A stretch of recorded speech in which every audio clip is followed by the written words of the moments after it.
Yo, what's up guys? Kasama ko nga po ulit dito si Insan. Nagpapatulong kasi kaya sinamahan ko na.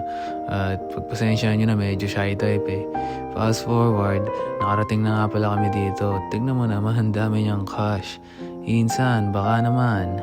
Hindi, joke lang. Inutusan lang talaga kami bumili ng karne guys. So habang nagbabayad siya, ayun, dito ako. Titingin-tingin muna ako ng palamig at parang meron ako napansin. Si Taiti. Kuha ako agad ng dalawa dyan. Tapos dinagdagan ko pa ng dalawang passion fruit drink. Sheesh! Angas, di ba? Lumabas na nga pala kami dito para isakay yung karne sa likod. Mabilis ang pagbuhat lang. Mabigat-bigat din to, boy. Mabigat pa sa nararamdaman mo. Aray! Ako na nga rin pala nag-drive pa uwi, guys. Kasi gutom na ako. Tingnan mo naman, inunahan ako agad ni Insan at thank you nga pala kay tita kasi pinagluto pa kami. Ito, shrimp tempura. Papa-extra rice ka na lang talaga. Yun lang, peace.